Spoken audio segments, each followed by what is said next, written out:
Alors, officiellement, je vous souhaite à toutes et à tous la bienvenue. C'est avec grand plaisir que j'anime avec vous ce soir ce dernier mercredi de l'histoire de la saison 2020-2021. Techniquement, nous avions prévu faire ce mercredi de l'histoire l'année dernière lors du centième anniversaire du golfe de Lorette. Cependant, ben, vous savez ce qui est arrivé, tout comme moi. Il y a un virus qui s'est invité et tout a été annulé à la suite donc du printemps, durant le printemps, là, durant la fin de l'année de la Société d'histoire et même de l'année de tout le monde, finalement. Là, on se comprend bien. Alors, on s'est dit qu'il ne fallait pas rater cette énergie-là et on s'est donné, on a espéré donc jusqu'à la fin de l'année que peut-être on pourrait reprendre l'événement comme on l'avait prévu d'une manière un peu plus grandiose. On le refera un jour peut-être pour le 110e ou le 115e, je ne sais pas trop, anniversaire du golf. Mais ceci étant dit, bien, ce soir, nous allons parler de l'histoire du golfe de Lorette. Je vous préviens tout de suite, je ne suis pas un expert en golf, pas du tout en fait. Je vous dirais même que je ne connais pas ça du tout. Je sais qu'il y a des bâtons, des balles et des trous et que le principe est d'envoyer la balle dans le trou en la frappant avec le bâton. C'est à peu près à ça que je me limite dans ma connaissance du golf.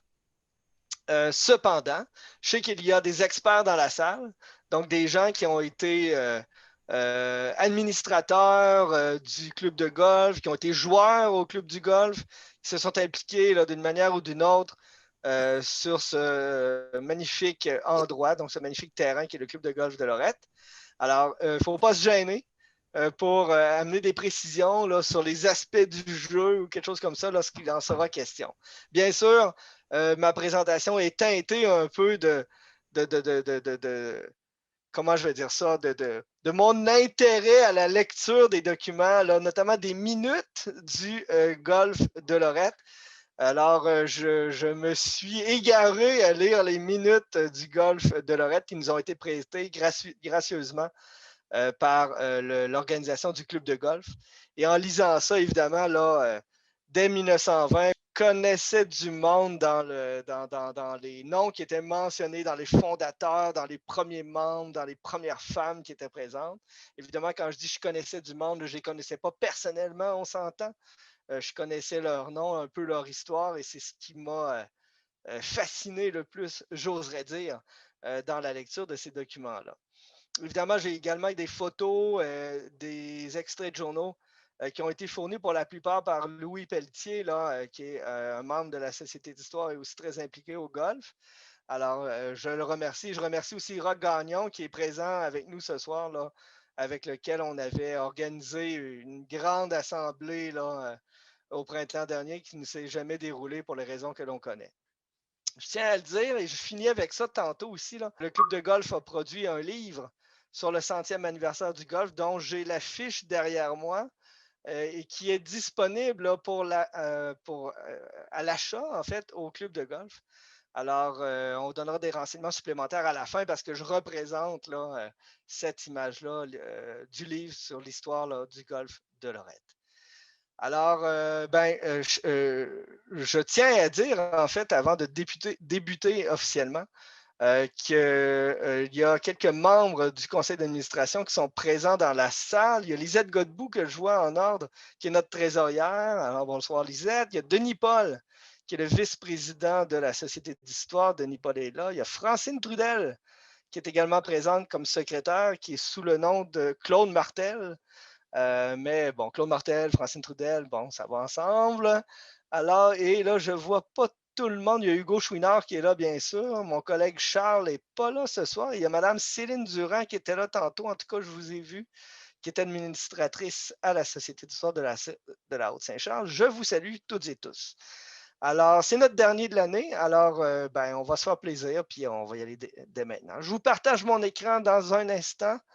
Alors, la villégiature. Je commence ma présentation ce soir en abordant la question de la villégiature, qui est un phénomène qui a été très présent dans le nord de ce qui est aujourd'hui la ville de Québec, et notamment, et pas exclusivement, mais notamment dans le quartier de château d'eau, en fait, qui se trouve dans Loretteville, dans Québec aujourd'hui. Alors, le quartier qu'on connaît comme étant celui de Château-d'Eau, qui se trouve près de la rivière Saint-Charles et qui doit son nom à la prise d'eau de la ville de Québec, est reconnu pour sa villégiature. Alors, depuis assurément le 19e siècle, des estivants, généralement venus de Québec, viennent passer du temps près de la rivière. Donc, le tennis, la baignade à la plage, le canotage et plus tardivement, le golf seront des activités privilégiées par ces estivants. C'est donc dans ce contexte socio-économique que le premier terrain de golf va s'installer en partie dans le quartier Château-d'Eau. Alors, l'emplacement du premier golf. Alors, vous savez que le golf, là où se situe aujourd'hui, ce n'est pas son emplacement depuis 1920. Le premier emplacement du golf ne se situait pas où il est maintenant. Alors, donc, ce premier emplacement du terrain de golf se situera de chaque côté du chemin de fer, donc le long de la rivière Saint-Charles, sur un lot bien connu, en partie, en fait, sur un lot bien connu de la paroisse Saint-Ambroise de la Jeune-Lorette, soit le lot 673. Donc, cet immense lot sera, entre autres, la propriété, à la fin du 19e siècle et au début du 20e siècle, de Joseph-Alexis Verrette et de son épouse, Élisabeth, ou on l'appelle parfois Élisa Bacon. Ils sont des marchands bien connus au 19e siècle dans ce qui deviendra Loretteville et font partie clairement de la petite bourgeoisie locale. C'est sur ce lot que plusieurs infrastructures seront éventuellement exploitées, notamment, et dans les lots voisins également, là, notamment des moulins à scie, des tanneries, un réseau d'aqueducs privés, etc. De plus, c'est sur ce même lot que sera érigée la toute première école anglicane de Loretteville, ainsi que la chapelle anglicane Saint-Paul en 1919. Alors là, je parle du lot où se situe aujourd'hui l'aréna de Loretteville. Alors bien sûr, qui était en partie le lot sur lequel s'est retrouvé le premier club de golf. Donc, j'ai tiré quelques cartes pour vous situer l'emplacement. On a ici une carte qui date d'un peu avant 1854 et qui déterminait en fait le tracé qu'aura éventuellement la prise d'eau et l'aqueduc de la ville de Québec. On voit donc la rivière Saint-Charles qui coule ici et on voit donc la prise d'eau, si vous voyez ma souris, à cet endroit-là. Et ici, on voit Freeman's tannerie, donc la tannerie de Richard Freeman, qui se situait dans le stationnement de ce qu'est l'aréna d'aujourd'hui, finalement. Alors, on voit la rue Racine et l'église de Lorette d'aujourd'hui. Alors, la chute, elle est ici. Alors, c'est vraiment à cet endroit-là, alors que sur cette carte, le chemin de fer ne passait pas encore, que sera établi ce premier club de golf. Oui, il y a une question, j'ai entendu quelqu'un? Non, fausse alerte. En 1874, là, la carte n'est pas dans le même sens. Hein, le nord est plus en haut sur cette carte-ci. On voit ici le boulevard Valcartier, la rue Racine, ainsi que le pont du village Huron, donc de la réserve, qui se trouve ici. Donc, le lot 673, dont il est fait mention tantôt, donc se situait à l'arrière des maisons de la rue Racine et à l'arrière des maisons du boulevard Valcartier. Donc, c'est un immense terrain qui n'était pas lotissé, sur lequel il y a quelques infrastructures, dont celle de la tannerie de Richard Freeman. Et c'est vraiment sur ce lot-là, de part en part, de chaque côté du chemin de fer, que sera érigé le premier golf en 1920. On a également ici le même terrain, là, si on veut, en 1917, sur une carte, un plan d'assurance de 1917. Donc, l'agrandissement n'allait pas aussi loin vers le nord, mais vous voyez un peu l'endroit. Donc, on se trouve à l'arrière des maisons de la rue Racine. On a ici ce qui est la rue Morissette d'aujourd'hui. Et donc, le nord de ce terrain-là, c'était vers cet endroit-là que se retrouvait le club de golf, là, qui n'était pas érigé encore en 1917 lorsque ce plan d'assurance a été constitué. Donc, on voit là que ce lot-là, qui appartenait à Joseph-Alexis Verrette, avait une importance capitale. Il y avait des industries qui étaient implantées là. Il y avait un tuyau d'eau qui servait à alimenter les gens de Loretteville, donc un aqueduc privé. Il y avait anciennement, donc au 19e siècle, une immense tannerie dirigée par Richard Freeman, donc qui est un personnage qui va avoir de l'influence importante, notamment auprès de la famille d'Henri Ross et tout ça, là, sur lesquels je reviendrai éventuellement. Donc, ce terrain-là, ce n'est pas une surprise qu'il ait été choisi pour implanter le golf en 1920. Alors ici, justement, là, on a le début des minutes du club de golf. Alors, évidemment, là, par bonheur, les dirigeants du club de golf ont pris en note l'ensemble, dans un procès verbal, l'ensemble des discussions là, et des décisions qui ont été prises par les dirigeants du club. Alors, j'ai plusieurs extraits de ces minutes-là tout au long de la présentation de ce soir.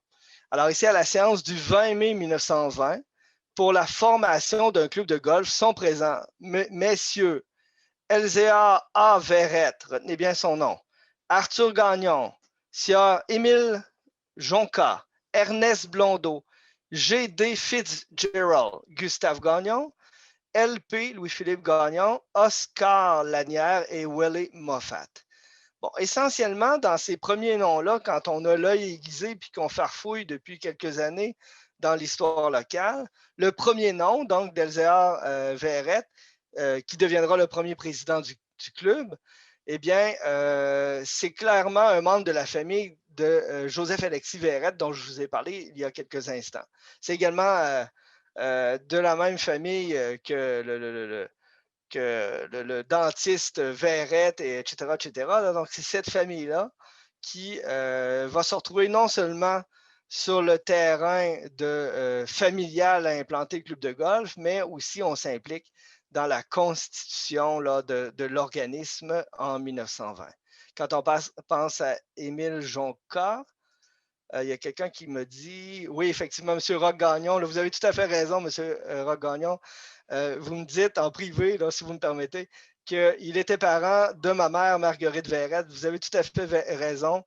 C'est dans votre famille. Puis moi, je trouve ça merveilleux de vous voir ici ce soir, M. Gagnon, et de savoir que cette famille-là, finalement, c'est la vôtre, celle de Joseph-Alexis Verrette. Là, vraiment, en tout cas, je trouve ça magnifique. Là, qu'il y ait eu un lien de 100 ans, finalement, présent dans la famille. Alors, je disais également, là, Émile Jonca, ceux qui le connaissent, c'est le grand-père de Michel Fragasso de Château-d'Eau.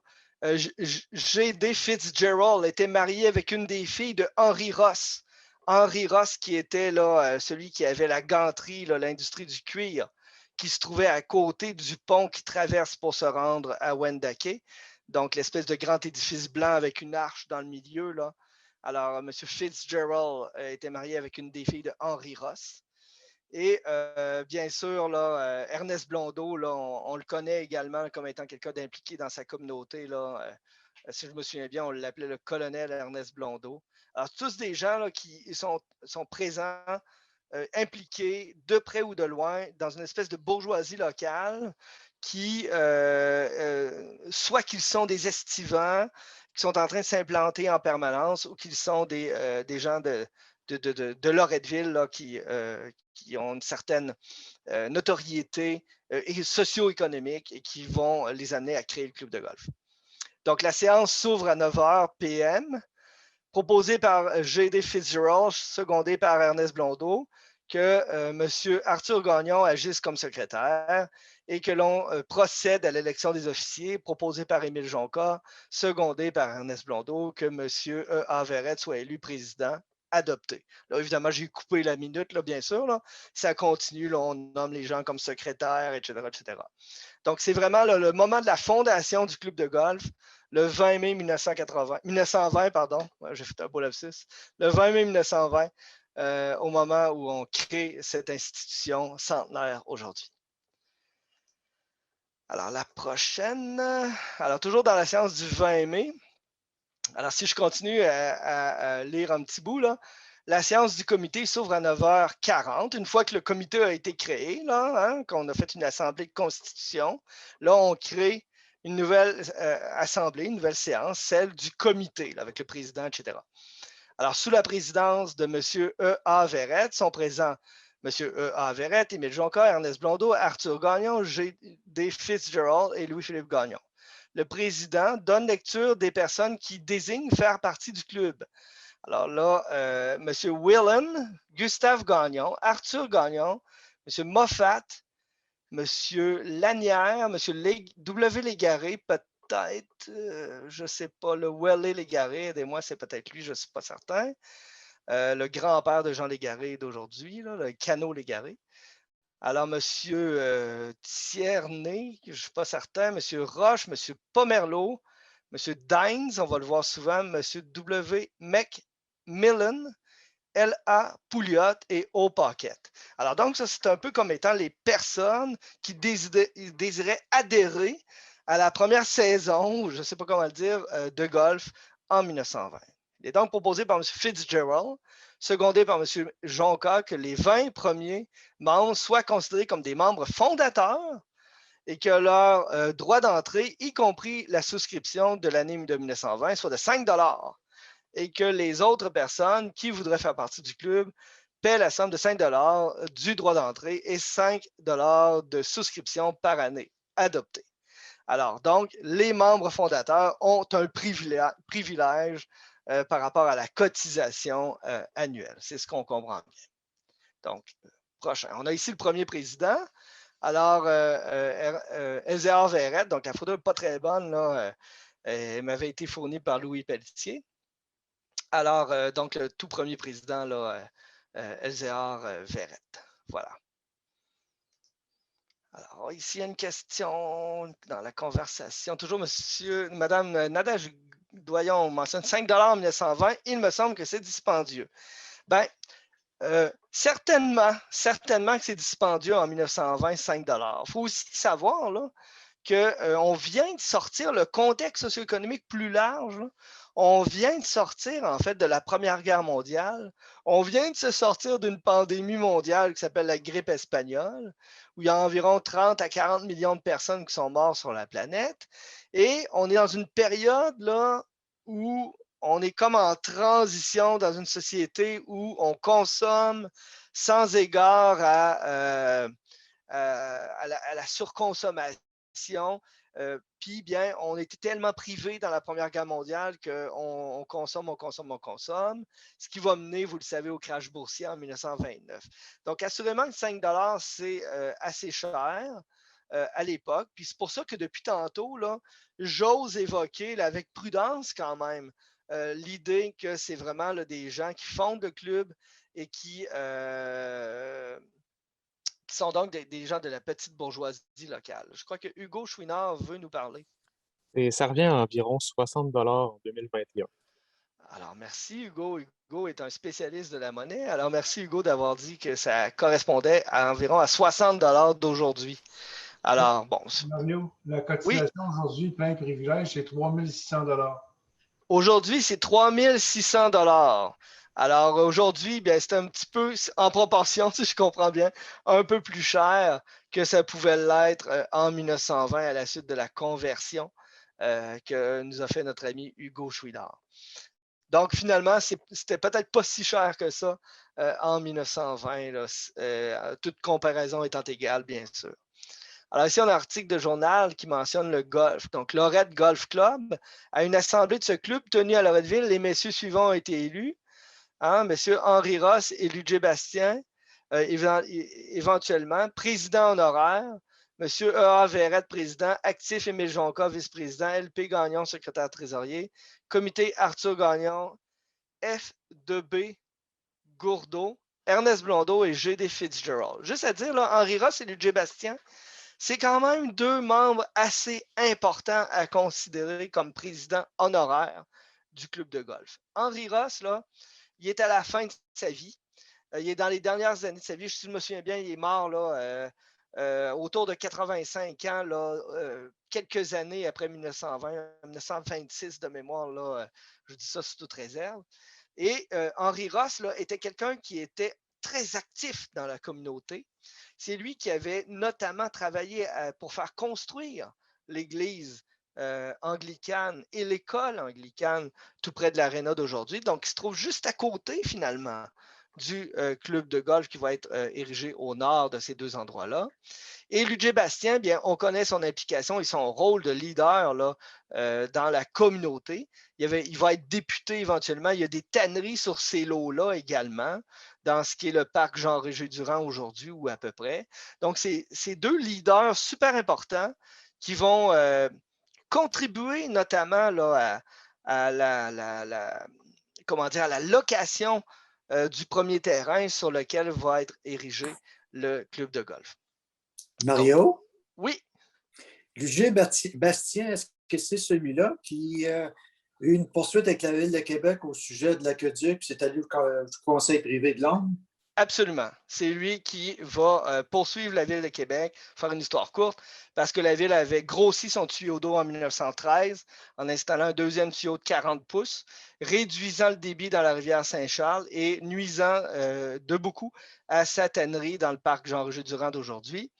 Donc, il avait poursuivi la Ville de Québec pour ces raisons-là. Et ça s'était rendu au plus haut tribunal disponible à l'époque, qui était le Conseil privé à Londres. Et il avait gagné sa cause contre la Ville de Québec. Et c'est à ce moment-là que la Ville de Québec a commencé à acheter toutes les rives de la rivière Saint-Charles pour être certain qu'il n'y ait plus jamais d'industrie qui s'y installe et qui réclamerait en fait un débit d'eau important pour qu'elle continue à prendre l'eau de la ville de Loretteville, en fait, là, pour l'amener dans un tuyau et non plus dans la rivière vers Québec. Alors, pour faire une histoire courte, c'est aussi lui qui donne son nom au boulevard Bastien et c'est aussi lui qui va être le premier député à l'Assemblée législative du Québec, donc il deviendra l'Assemblée nationale d'origine autochtone. Bon, c'est une histoire courte. On essaie de ne pas trop s'égarer. En prochaine diapositive. Alors, il y a un autre commentaire dans le chat. Donc, Roger Bédard, pour tout calcul de l'évolution de l'inflation au Canada, il nous envoie un petit lien. Et donc, Roch Gagnon nous mentionne que son petit-petit-fils est membre du club. Vous parlez, M. Gagnon, de Ludger Bastien présentement?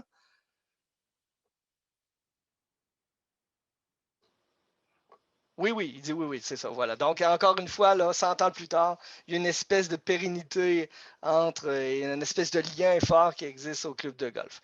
Alors, c'est le genre d'informations comme ça que j'aime qui complètent un peu ma présentation de ce soir. Merci. Continuez à m'en donner. Alors, les femmes au club, il va être proposé par M. Arthur Gagnon, secondé par G.D. Fitzgerald, que les dames des familles des membres soient admises comme membres honoraires au club et que, sujet à l'approbation du comité de régie des cartes complémentaires, soient émises à ces membres honoraires, les autorisant à jouer sur les terrains du club avec le privilège de se faire accompagner d'une amie. Alors, la discussion et l'adoption des règlements seront soumis à la prochaine Assemblée. Ça a été approuvé. On va voir qui elles sont, ces premières femmes à jouer sur le terrain de golf. Alors, j'ai coupé quelques noms de dames. Alors, il est proposé par M. Émile Jonca, et puis par M. Ernest Blondeau, que les dames suivantes soient admises comme membres honoraires et que les cartes leur soient adressées comme cordialement. Madame Arthur Gagnon, alors Madame E.A. Verrette, évidemment, elles n'ont pas de nom, ces pauvres femmes-là, là, surtout quand elles sont mariées. Madame Ernest Blondeau, Madame J.D. Fitzgerald, Madame Émile Jonca et Madame Daines. On a aussi, et là, c'est là que je trouve ça super fascinant, Mesdemoiselles. Ben là, je ne suis pas certain, là, Ida ou Elda Ross, Hélène Ross et Leda Ross. Donc, les trois des filles non mariées de Henri Ross, qui habitait tout juste à côté, là, dans la grande maison près de la rivière Saint-Charles, qui est, vous savez, là, jointe avec une arche artificielle en crépi blanc. Hein, il y a un chemin qui descend pour aller dans la cour intérieure. Donc, la maison, là, quand on regarde, elle se trouve à gauche et l'industrie à droite. Elles ont grandi là, les filles Ross. Elles ont eu droit par leur père, en fait, à une vie de petite bourgeoise. Et elles ont eu droit aussi à beaucoup de contributions de leur père et leur famille dans la communauté, notamment avec la chapelle et l'école anglicane. Et bien sûr, elles obtiennent le droit de pouvoir jouer au golf sur le terrain nouvellement créé. Donc voilà, les 3 jeunes filles Ross. Et comme je vous ai dit de mémoire, Fitzgerald était marié avec une des filles de Henry Ross. Alors voilà. Alors, la location du chalet et du terrain datant donc dans les minutes du 5 octobre 1921. Alors, proposé par Ernest Blondeau et secondé par Arthur Gagnon, que le président, M. Verrette, et M. Fitzgerald s'occupent de voir M. Jules Verrette pour louer le chalet pour la saison 1921 et M. Ludger Bastien pour louer le terrain pour la saison de 1921. Alors donc, ce qu'il faut comprendre, c'est que le terrain sur lequel on va jouer en 1921, eh bien, il appartenait à Ludger Bastien et que le club, l'organisme qui s'appelle Club de golf de Lorette, va louer le terrain pour jouer à Ludger Bastien et j'allais dire la cabane, là, on s'entend, là, la bâtisse, là, le premier chalet à M. Jules Verrette, qui était clairement membre de la famille de Elzéar Verrette, le premier président du club, et donc des fils de Joseph-Alexis Verrette, bien sûr. On continue. Donc, on a ici là, une image du premier chalet du club de golf, donc qui est j'allais dire, encore une fois une cabane, là, mais c'est tout petit, hein? Si mon père était là, il dirait ça a l'air d'une shed. Alors, donc, dans une première réunion du comité, il est décidé d'un commun accord d'entreprendre des démarches pour le choix d'un terrain et d'un chalet. Ce choix consistait en un terrain borné au sud du boulevard des étudiants actuel, par le terrain, la résidence du juge Desrivières. Alors là, le juge Desrivières, je vais t'en parler tout de suite. Là, je vais faire un petit aparté, puis je vais continuer après. Si tu prends la rue Saint-Amand, hein, les gens de Loretteville savent c'est où la rue Saint-Amand. C'est la rue qui part de la rue Morissette et qui débouche aujourd'hui finalement vis-à-vis la chapelle anciennement anglicane et qui est aujourd'hui une chapelle dirigée par la communauté orthodoxe roumaine. Eh bien, le juge Desrivières possédait la maison qui se trouve au coin des étudiants et Saint-Amand vers l'est, vers la rivière Saint-Charles. Cette espèce de grande maison bourgeoise pour l'époque, avec un grand terrain. C'est une maison mansardée, avec un très grand terrain. Eh bien, c'est là qu'il habitait le juge Desrivières. C'est vraiment le cas typique d'un estivant de Québec qui vient passer ses étés ici, qui loue et qui habite cette maison au coin de la rue Saint-Amand d'aujourd'hui, la rue Saint-Amand d'aujourd'hui, et qui va avoir une certaine influence, notamment à travers l'histoire du club de golf en étant éventuellement président du club, mais également une de ses filles va devenir Ursuline et va aller habiter, si on veut, dans le nouveau couvent des Ursulines qui se trouve à Loretteville. Donc, c'est quand même une histoire intéressante parce que, en tout cas, pour faire une espèce de lien épouvantable entre tout ce monde-là, c'est que le terrain qui appartient aux Ursulines aujourd'hui à Loretteville est un terrain qui leur a été donné par un avocat dont le nom de famille est McLennan, s'appelle Francis McLennan, et qui sera membre du club de golf. Alors lui aussi, Francis McLennan est un membre du club de golf, est un estivant, plus à Loretteville qu'à Château-d'Eau. Mais M. Roch Gagnon me dit sa petite fille Monique Desrivières est membre du club aujourd'hui. Vous voyez, moi je trouve ça merveilleux, M. Gagnon, tout ce que vous m'écrivez en privé. Alors, il y a des liens incroyables qui se font entre tous ces gens-là, qui s'accommodent par des terrains, par des maisons, sur des lieux où la villégiature, le plein air, le loisir qui s'installe dans les années 20, beaucoup, et qui s'organise de manière plus structurée. Alors, on voit ça apparaître, puis ces gens-là ont tous des liens entre eux. Je trouve ça merveilleux. Elle est membre du club, sa petite fille. Je trouve ça merveilleux. Donc, à l'est de la rivière Saint-Charles, à l'ouest, le long de la route Valcartier, et aujourd'hui, boulevard Valcartier, au nord, par le boulevard de la rivière, qui s'appelle de la Fonde aujourd'hui. Il fut décidé d'acquérir ces terrains, propriété de Louis Bastien, moyennant un prix de location d'abord, c'est donc ce que j'évoquais tout à l'heure. Il en fut de même pour l'usage d'une maisonnette située aux abords du terrain qui devra servir de chalet pour les membres et les futurs invités. C'était une propriété de M. Jules Verrette. Donc, ce premier terrain comprenait 9 trous, dont la distance totale était de 2700 verges. C'est là que moi, ça ne me dit absolument rien dans la vie, à savoir si tu es grand, si tu n'es pas grand, je ne sais pas. Enfin, pour jouer une partie régulière de 18 trous, il s'agissait simplement de jouer 2 fois les 9 trous. On devait alors traverser la voie ferrée pour le parcours de 9 trous, soit 6 du côté de Château-d'Eau et 3 du côté de la Jeune-Lorette, donc de Loretteville. Alors, donc, on voit une photo ici du premier chalet du club de golf, qui est une maison qui existe encore aujourd'hui dans le secteur. Alors, prochaine, ici, ben là, on est déménagé. Hein? On a le chalet en 1930, alors qui se trouve à l'emplacement. Le déménagement a eu lieu en 1926 du club de golf là où il se trouve vers là où il se trouve aujourd'hui. Alors, je ne sais pas, là, je pense que j'ai vu M. André Roy tantôt dans la salle. M. André Roy, vous avez 2 voitures, vous êtes spécialiste dans l'identification des voitures. Je ne sais pas si vous êtes en mesure de peut-être les identifier. Monsieur Roy, est-il encore là? Monsieur Roy n'est peut-être pas là. Enfin, on a dit... Ah, oui? Non, ça a l'air un Willis Knight. Celui-là le plus avancé, là. Lui? Oui. Mais l'autre, on ne voit pas tellement. Celui-là, le long du chalet, là. Oui. Parce qu'il y en a 2, là. Oui, il y en a 2 autres, c'est vrai, vous avez raison. Celui-là, plus le chalet, ça, c'est un Ford. Vers les lumières, c'est un Ford. Mais l'autre, je ne sais pas. Voilà.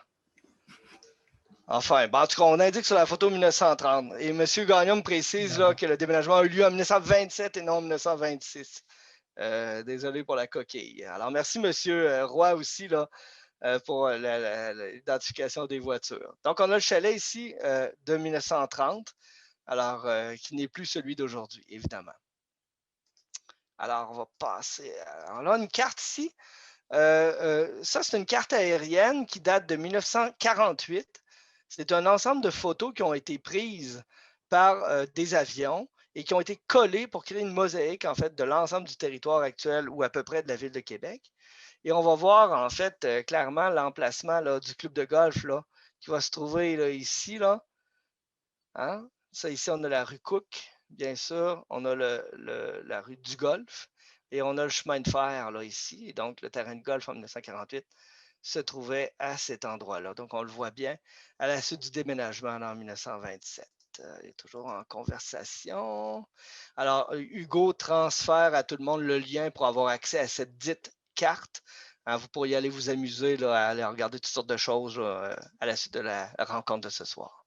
Donc, on le voit bien installé en 1948. Dans le deuxième rang, là, la rue du Golfe qu'on a déjà appelée la rue Saint-Jean-Baptiste, entre autres, là, est le fond des premières terres là, à partir de la rue Racine. Là, et on serait donc dans le deuxième rang si on était là, encore à l'époque des seigneuries, bien sûr. Voilà, en 1948. La prochaine, on voit ici là, sur un extrait de la carte du plan d'assurance de 1954. On voit donc la rue Cook ici, qui est la frontière là, entre Loretteville et Neuchâtel. Hein, cette séparation-là municipale a eu lieu en 1904. Et donc, du côté de Loretteville, on va avoir donc en 1954, sur cette carte, le plan du terrain, là, on voit pas de bâtiment, parce que l'idée d'un plan d'assurance est vraiment de montrer les bâtiments et de pouvoir les assurer éventuellement là, en les décrivant. On voit le club ici, le club de golf, et on a aussi un endroit qui s'appelle le Pro Shop, puis un autre petit bâtiment il est ici à côté. Puis chose intéressante, sur cette carte de 1954, on retrouve un terrain de tennis. Quand je vous ai dit que ce qui était la base, en fait, de tout ça, c'est l'idée de villégiature.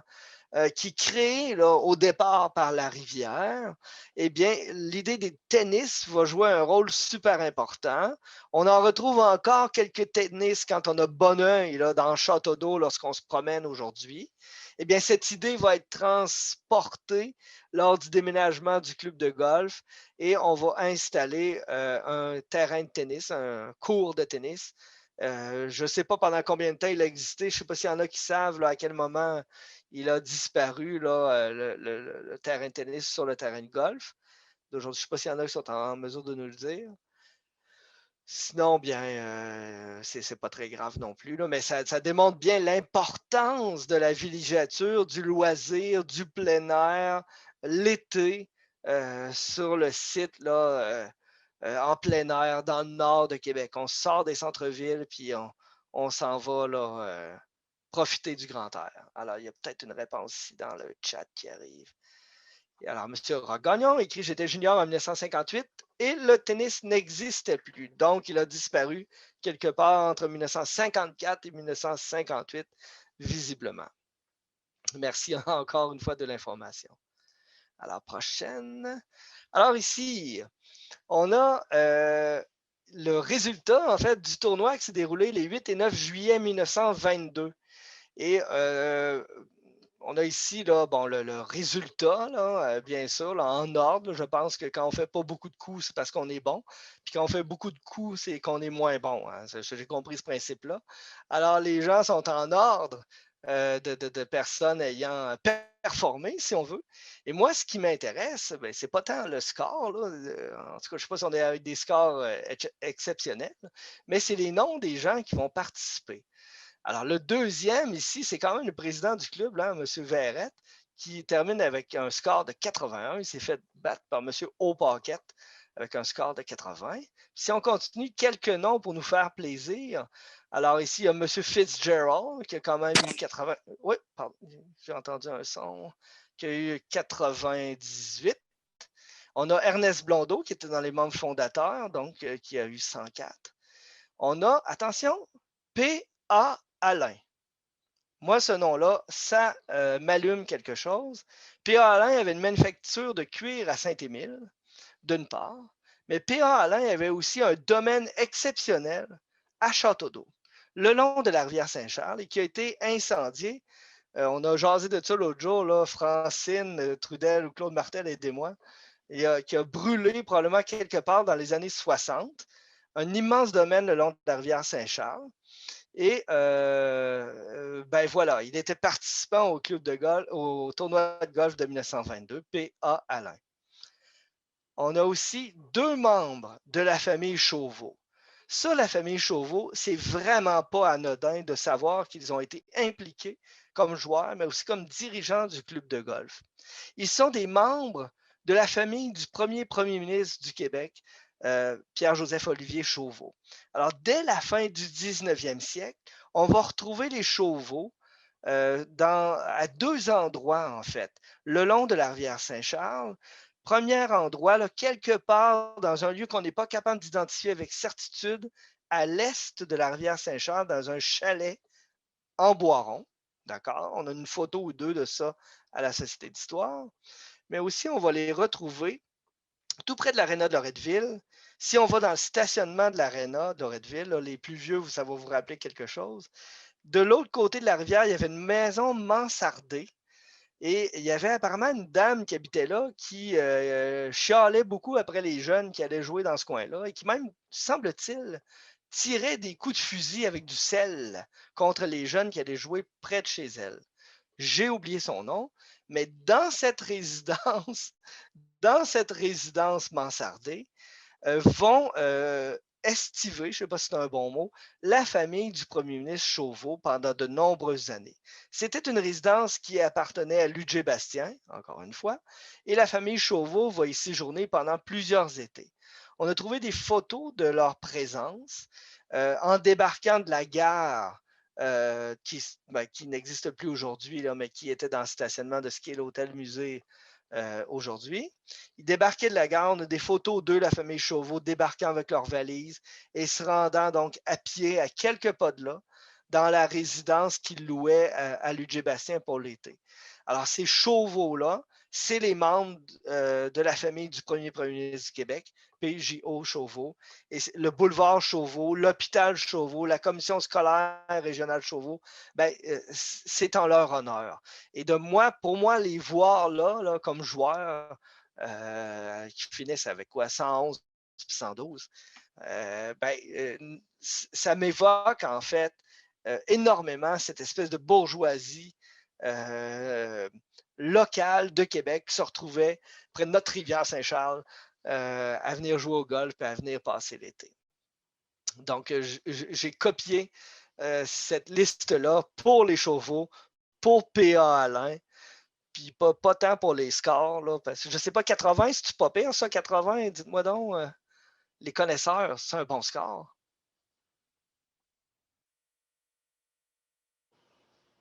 On ne répond pas trop. Je ne sais pas si vous avez dit ça va dépendre. Pour un 18, c'est très bon. C'est très, très bon. Merci Claude Martel de cette réponse-là. Alors, évidemment, là, on connaît. Dans la deuxième colonne, on voit handicap. C'est la moyenne que tu fais au-dessus de la moyenne habituellement, que 72 qui est le tard. Donc, M. Paquette, qui avait une moyenne habituellement de 18 de plus, là, donc 98. Puis il a joué 80. Fait que, tu sais, il a joué au-dessus de ses moyens. Moi aussi, je joue 80, mais sur un 9 trous. Génial. Puis, monsieur Gagnon.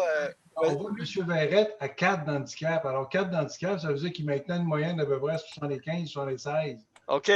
Moi, personnellement, ça fait 60 ans que je joue au golf. J'ai encore 5 d'handicap. Alors, c'est du très bon score là, sur 18 trous. Puis, est-ce que, aidez-moi là, est-ce que la qualité du terrain à l'époque pouvait influencer vers le bas le score par rapport au score d'aujourd'hui? Ça l'influençait vers le haut parce que les conditions étaient moins bonnes. Il y avait beaucoup plus d'imperfections sur les terrains que nous avons avec la machinerie, les équipements et les nouvelles techniques. Les surfaces de gazon sont meilleures qu'elles étaient à l'époque, surtout. Dans ce temps-là, on tondait les allées avec des chevaux et un traîneau en arrière. Alors, il y avait des marques de sabots un petit peu partout. Alors, c'était pas le même golf du tout, là. Fait qu'un joueur de cette époque-là qui jouerait sur les terrains d'aujourd'hui serait encore meilleur, probablement. Probablement, oui. Il y a des chances de dire ça. Ça sera aussi bon, ça, c'est sûr.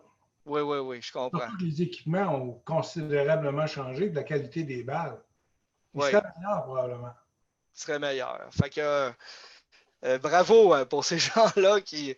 Puis c'est pas mention de ça, mais ces gens-là, quand ils ont créé, je ne sais pas si M. Gagnon, vous avez une réponse à cette question-là, ou peut-être que ma question va rester sans réponse, je ne sais pas. Ces gens-là, a priori, s'ils créent un club de golf en 1920, c'est qu'ils avaient peut-être déjà joué au golf avant, là. Ils allaient jouer à l'île d'Orléans ou ailleurs depuis quelques années déjà, assurément, pour se créer un club ici, là. De mémoire, c'est le 3e club, le club de golf Lorette. Alors, il y avait Sainte-Pétronelle où ils pouvaient jouer. D'ailleurs, il y a eu une compétition dès l'origine du club entre Sainte-Pétronelle et Québec. Ouais. Il y a le Kent au Royal Québec qui était le plus vieux. Alors, possiblement que ces gens-là avaient joué là ou avaient été invités à aller jouer là. Alors, pour avoir un handicap de 4 en 1922, il fallait que le monsieur aille jouer là. Oui, c'est ça. Clairement. Monsieur le Président. Monsieur Vincent Savard. Oui, j'ai juste une petite remarque à faire, là. Oui. En 1922, c'est avant le déménagement, ça. Oui, c'est avant le déménagement. Donc, le terrain était beaucoup plus petit. Donc, le terrain était plus petit. On jouait deux fois le même. Ben, le score qui est là, Mario, ne l'indique pas, mais je prends pour acquis qu'ils ont joué 2 fois le même trou. Mais à l'origine, je pense qu'il y avait juste 7 trous. En tout cas, c'est vague dans ma tête, là, mais... Je pense que c'est 6, ça se peut-tu? Puis il y en a 3 qui ont été rajoutés par la suite. Ouais, il y avait 6 trous d'un côté, 3 de l'autre. Alors, je ne sais pas, en 1922, si on avait complètement 9 trous, là. Alors, je comprends. C'est une autre bonne question. Si on jouait 98 sur 6 trous, ben là, c'est un peu moins bon. Oui, je comprends. Mais on ose croire que c'était sur 18 trous, et si c'est sur 18 trous, ils ont joué au moins 2 fois sur le même trou. Ça fait 2 fois le trou. Au moins 2 fois. Alors, merci pour ces réponses. Sinon, merci de ces apprentissages-là. Oui, il y a quelqu'un qui va ajouter. Oui, c'est Claude Martel. Claude Martel, allez-y. Je voudrais juste te dire que M. Coulombe, qui est juste après M. Alain, c'était deux voisins immédiats, dont la fille de M. Alain a marié M. Coulombe, là, Pepsico-là et tout ça. Donc, c'est les ancêtres là, et tout ça, c'est des résidents de Château-d'Eau. Oui. Ah ben merci d'avoir fait le lien, Claude. Je suis content de faire ce lien-là parce que ça évoque quelque chose pour moi, la famille Coulombe. Absolument, je ne l'avais pas allumé, mais à gang, on en sait plus que individuellement. Merci, Claude. Okay. Alors, on va y aller avec la prochaine. Attendez un petit peu, on y va. Alors, encore une fois, les femmes, on a ici une nouvelle, là, à Loretteville, c'est en anglais, là, Madame Miss Simone Gagnon a gagné la compétition des femmes. Alors, et on voit le nom des participantes, là, avec leur score, là, Simone Gagnon, 65, Madame Dines, 66, Cécile Tessier, Hélène Ross, donc on en a parlé tantôt, 69, Béatrice Chauveau, tiens donc, 70. Alors, c'est des noms qui nous évoquent quelque chose. Alors, des Bastiens et des Gagnons, encore une fois, toujours les mêmes noms qui reviennent. Alors, mon frère Michel, il dit beaucoup d'anglophones avaient aussi servi durant la Première Guerre mondiale en Angleterre et en Écosse et ont sûrement ramené leur découverte, absolument. Alors, ils avaient probablement pratiqué là, le golf en Europe, peut-être, où ils avaient vu des clubs de golf là, en Angleterre, en Écosse, effectivement. C'est quelque chose qu'on pourrait étudier éventuellement. Alors, donc, continuons. Donc, il y avait des compétitions chez les femmes aussi, là, bien sûr, c'est ce que je voulais évoquer. Les noms des participantes là, étaient quand même connus également. Alors, ici, le M. Roch Gagnon, il y a quelques instants, a évoqué la compétition entre le club de Lorette et le club de l'île d'Orléans. Alors, au mois d'août 1922, le club de Lorette va battre le club de l'île d'Orléans. Donc, je l'ai copié là, ici là, par chauvinisme un peu, là, par esprit de clocher. Alors, ils se sont rencontrés là, mercredi, hier après-midi, dans une compétition d'amis, amicale, si on veut. Là, et le club de golf de Lorette a remporté là, la compétition. Voilà. Alors, c'est pas parce qu'on est dans le nord de la ville de Québec d'aujourd'hui qu'on ne peut pas gagner un club de golf contre des gens de l'île d'Orléans. Un tournoi de golf, bien sûr. Alors, le club de golf de Lorette, et là, on a une liste des officiers et des membres pour l'année 1922. Le président était devenu le colonel Charles-Auguste Chauveau, qui est le petit-fils de Pierre-Joseph Olivier Chauveau. Et si ma mémoire est bonne, il était marié avec une dame Flynn, qui était la fille d'un ancien premier ministre du Québec, qui s'appelait aussi J. Edmund Flynn. Donc, il y avait quand même une certaine proximité avec les milieux politiques de la ville de Québec. Alors, donc, le président Charles-Auguste Chauveau, le vice-président, le major Émile Jonca, le secrétaire trésorier Fitzgerald, donc notre ami Fitzgerald de tantôt, et les directeurs étaient Elzéar Verrette, Arthur Gagnon Senior, Édouard Chalifour et J.C. Rondeau. Et dans les noms, encore une fois, des membres, je n'ai pas mis toute la liste des noms des membres, mais on l'a toutes dans les minutes. Alors, il y a Joseph Bastien, sur lequel je tiens à attirer votre attention, un membre de la famille de Ludger. On a également P.A. Alain, hein, qui revient ici. On a également, qui je voulais vous souligner aussi, là. Bon, en fait, non, c'était eux autres que je voulais vous souligner encore une fois. Donc, P.A. Alain et la famille Bastien qui était très présente là, à l'intérieur des membres du club de golf. Alors, prochaine, l'Assemblée de 1923. L'Assemblée générale du club de golf de Lorette, et donc les gens sont convoqués le 9 mars 1923. Monsieur, l'Assemblée générale de ce club, qui avait été convoquée pour le 5 courant, a été ajournée à lundi le 12 courant au Château Frontenac, à 8 heures du soir.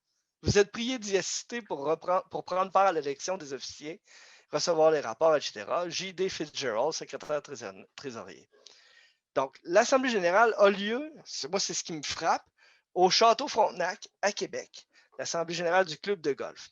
D'une part, là, quand je parle depuis tantôt de l'idée de villégiature, d'estivant, cette idée-là va être marquante pour comprendre comment la vie va s'organiser dans l'éventuelle municipalité de Château-d'Eau qui va commencer à exister en fait en 1927.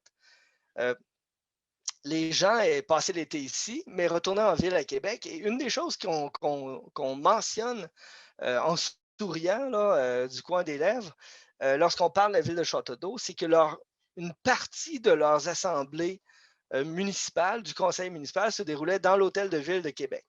Alors, c'est un peu le même principe pour le club de golf qui va faire certaines de ces assemblées au Château Frontenac. Et moi, je trouvais ça super important de le mentionner ici, là, dans cette coupure des minutes que j'ai faite pour la présentation de ce soir. Alors, il y a une... Oui, évidemment, le M. Gagnon mentionne en privé que le petit chalet d'origine n'était pas assez grand pour recevoir tout le monde. Absolument. C'est clair qu'il y avait plusieurs dizaines de membres là, à cette époque-là. Mais il y a quand même un lien à Québec qui était important à faire avec les gens là, qui, pour beaucoup, pas tous d'entre eux, passaient l'été à Québec et donc passaient l'hiver à Québec plutôt et passaient l'été ici au nord de la ville de Québec, près de la rivière. Alors, voilà pour la prochaine. Alors ici, on a les membres de 1924. Alors, ils sont écrits à la main cette fois-ci. Donc, on se rendait jusqu'à 36. Là. On a P.A. Alain ici que je tiens à vous souligner. On a Joseph et Ludger Bastien qui sont des membres honoraires, bien sûr. Un petit peu plus bas, on a ici Chauveau, bien sûr, encore une fois. Et dans les noms ici, là, j'attire votre attention sur le numéro 28, qui est notre ami Francis McLennan. Francis McLennan, là, c'est un membre important. Il va décéder en 1941. Il va avoir ce qui est en fait l'école des Ursulines de Loretteville aujourd'hui. Alors, c'était sa maison. Il l'avait fait construire en 1913 sur un terrain qu'on appelait à l'époque, dans les nouvelles qu'on a, là, la plaine, hein, sur la plaine. Hein, je ne sais pas ce que ça veut dire exactement. M. McLennan fait ériger sa magnifique résidence en pierre. Il était marié avec Alma Stewart.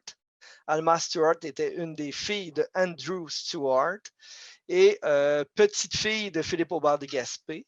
Donc, McLennan venait passer ses étés ici à Loretteville et, bien sûr, devient assez rapidement membre du club de golf et va participer, là, sans doute, d'une manière XYZ là, dans une implication là, auprès de cet organisme là, qu'est le club de golf de Lorette. Donc, moi, je trouve ça super intéressant de le voir comme membre en 1928.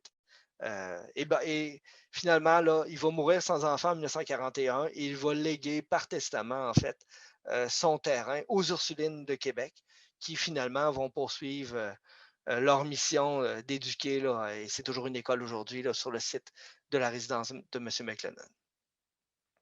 Alors, on a aussi là, numéro 15, là, Eugène Desrivières, le juge dont la fille est devenue Ursuline au même endroit. Alors, ici, l'Assemblée de 1930 à l'Hôtel de Ville de Québec dans la cour du Recordeur. Ça, c'est la cour municipale. Alors, on tient l'Assemblée générale du Club de Lorette le 12 novembre 1930. L'Assemblée s'ouvre à 9 h sous la présidence de M. Whelan et de M. Arthur Gagnon, agissant comme secrétaire. Alors, encore une fois, on se retrouve dans l'hôtel de ville de la Ville de Québec pour tenir cette assemblée générale. Beaucoup des membres étaient clairement là, en novembre, retournés à Québec et étaient plus près du lieu de l'assemblée que si on l'avait tenu ici là, à Loretteville. On a quelques photos, j'ai ajouté quelques photos ici. Là, on a qui m'ont été fournis par Louis, entre autres Louis Pelletier. Là. Le 12e tournoi de golf de la ville de Loretteville a connu un très bon succès sur le parcours du club de Lorette. 275 golfeurs. Parmi eux, on retrouvait André-Philippe Gagnon, hein, que vous connaissez, l'humoriste, Gilles Parent, qui est l'animateur qui n'a pas d'emploi présentement, là, on sait pourquoi. Charles Perrault, qui était animateur de sport là, à RDS, je ne sais pas trop, là, pendant un certain temps. Myriam Bédard, tiens donc, ça vous dit quelque chose ça aussi. Donc, c'était les 4 invités d'honneur, tous originaires et résidents de Loretteville, ont semblé bien apprécier leur journée. C'était une équipe composée de Jean-Pierre Quentin et de Roch Gagnon, tiens donc, qui est présent dans la salle ce soir, de Gilles Dussault et d'Anne Drolette, qui a inscrit le meilleur pointage de la compétition, soit 58. Et cette année, un hommage particulier a été rendu à l'organisme Partage chrétien. On a le président du Partage chrétien dans la salle, Denis Paul, bien sûr. Ce tournoi bénéfice a permis aux organisateurs de ramasser plus de 5 000 $ qui iront directement aux organismes Carrefour, Genax et Partage chrétien et à la patineuse Véronique Lemieux, ainsi qu'aux bénévoles de l'hôpital Chauveau et du foyer de Loretteville, qui a été en partie fondé par Gilles Martel, dont il faisait partie. En fait, Gilles Martel était le thème de la dernière rencontre du mercredi d'histoire. Donc, on voit la photo avec le maire Denis Giguère ici là, également, présent au tournoi de golf de la ville de Loretteville. Donc, il y a plein de monde avec plein de liens dans cette nouvelle-là, là, bien sûr. Mario? Oui. Oui, le 4e à partir de la gauche, c'est mon père, Raymond Landry. Ici? Oui. Merci de nous le dire, monsieur, monsieur Landry. Là, je ne sais pas si son nom est indiqué plus bas. Là. Oui, Raymond Landry, son nom est indiqué. C'était votre père. Il est indiqué en bas, OK. Pardon? Je n'avais pas lu en bas. Oh, oui, il est indiqué en bas, effectivement. Alors, prochaine photo. Alors, ils ne sont pas dans l'ordre chronologique. Hein. 4 individus interceptés dans une auto volée. 4 individus bien connus de la police ont été interceptés dans une auto volée. Ils étaient en possession d'armes à feu et d'outils de cambriolage. La Sûreté provinciale révèle que les détenus rôdaient dans la banlieue de Loretteville. Bon, ça, la banlieue de Loretteville, je ne sais pas c'est où exactement, là, mais en tout cas, ça se peut que ce soit pas loin du golf. Et qu'ils avaient, semble-t-il, l'intention de visiter justement le chalet du club de golf Lorette. Le manège des suspects a été signalé à la police et a eu tôt fait de les intercepter. C'est en fouillant le véhicule que les policiers ont découvert les armes à feu et les outils. L'auto avait été rapportée volée par M. Ovid Laperrière du 853 de la rue Corinne. Alors, voilà, hein, bien sûr. Alors, préparatifs du club de golf pour l'année 1942. Alors, une réunion a été tenue hier sous la présidence de M. Marcel Chalifour et une invitation a été envoyée aux golfeurs de Québec. Les membres du conseil d'administration du club de golf ont tenu une réunion hier soir sous la présidence de Marcel Chalifour, blablabla. Alors, donc voilà, l'assemblée annuelle des membres du club de golf de Lorette aura lieu sous peu. Alors, donc on prépare le club pour l'année 1942. Donc, c'est dans le journal. Prochaine. Le club Lorette aide les soldats.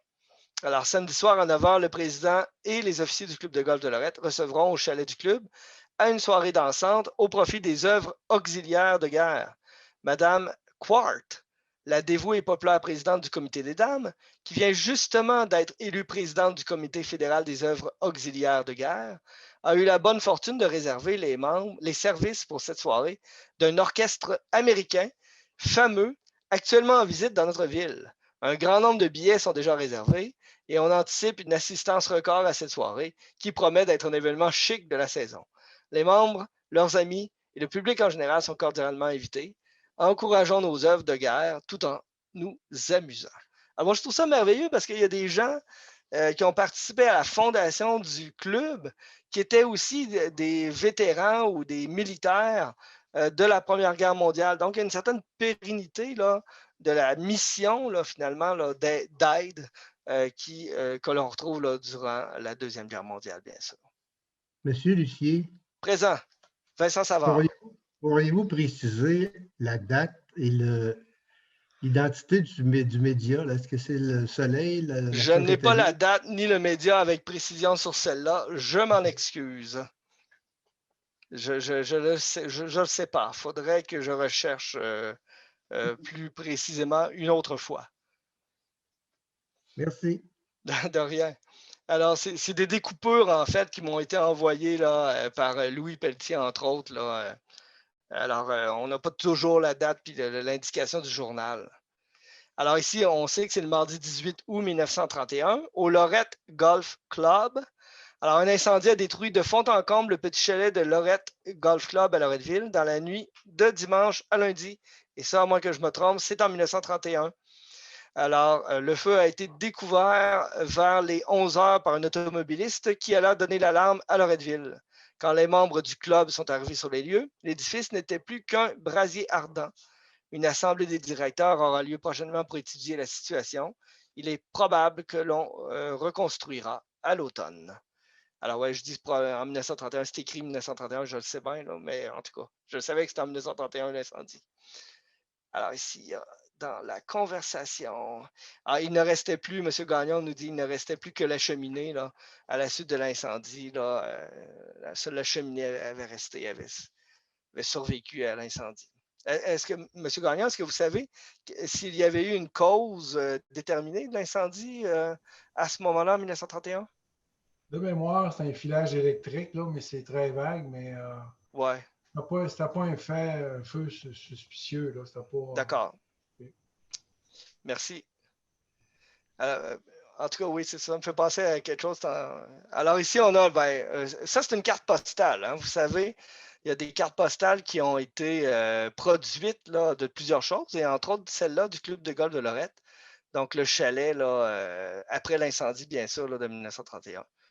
Alors, on pouvait à l'époque envoyer des cartes postales. C'est probablement début des années 60, cette carte postale-là. Là, j'ose imaginer. Bien sûr.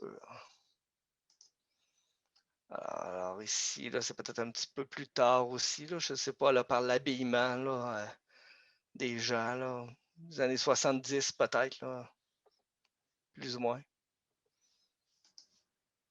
Alors ici, ouais, il y avait quelqu'un qui voulait préciser. Oui, c'est ça. Voilà, pour le 75e anniversaire, la photo précédente avait été utilisée pour le 75e là, du golf en 1995. Sur cette photo-là, de mémoire, on mentionne qu'on jouait au golf le 7 décembre, qu'il faisait 12 degrés. Alors, je n'ai pas l'année précise, mais c'est, semble-t-il, là, dans les années records là, de saison prolongée là, au club. Eh oui, j'arrive à cette magnifique image qu'on retrouve également derrière moi, qui est pour en savoir plus, en fait, sur l'histoire du golf. Évidemment, vous pouvez vous procurer ce livre qui a été écrit, entre autres, par Denis Anger. Donc, on voit là, parfois là, à la télévision là, des chemins des histoires, vous le connaissez bien, et qui est disponible au club de golf, bien sûr, là. Que nous avons, bien sûr, dans nos collections à la Société d'histoire. Mais je voulais aussi, là, peut-être en départageant l'écran, souligner quelques anecdotes. Je vais départager à l'instant. Quelques anecdotes que j'ai rencontrées en feuilletant, en fait, les minutes du club de golf. Et parmi ces anecdotes-là, et après ça, je vous céderai la parole, là, si vous souhaitez ajouter ou poser des choses ou poser des questions. Notamment, il y a eu un achat d'un gramophone dans les années 20 qui a servi probablement à quelques soirées dansantes, quelque chose comme ça, et qui, à ce que j'ai compris, avait coûté 100 $ à l'époque, dans les années 20, pour faire jouer de la musique. Et ça avait fait partie de certaines discussions, l'achat d'un gramophone, puisque, évidemment, là, on se servait de ce gramophone-là, non pas pour le golf comme tel, mais plus pour, sans doute, là, des événements festifs qui se déroulaient dans le chalet. Donc, il y a cette question-là qui m'a fait sourire. Il y a aussi l'achat de plusieurs rouleaux de clôture en métal qui m'a fait rigoler, là, parce qu'à l'époque, j'imagine qu'on voulait, au début des années 20, là, préciser l'endroit où se trouvaient les terrains, puis là où se trouvait le jeu et tout ça, et on voulait clôturer finalement. Il y a ça que j'ai trouvé quand même assez intéressant comme lecture. Et il y a aussi les parties d'huîtres. Alors, dans les années 20, là, très tôt dans les années 20, là, à la suite de la constitution du club, bien, on faisait des parties d'huîtres à l'intérieur du chalet, là, ce que j'ai compris. pour peut-être là, financer les activités, mais sans doute financer les activités du club. Alors, donc j'imagine que c'est encore sans doute des activités de ce type-là qu'on peut faire aujourd'hui. Sinon, il y avait aussi la question des caddies, donc les personnes qui transportent, qui aidaient là, à attirer la charrette de golf, là, de bâton et tout ça.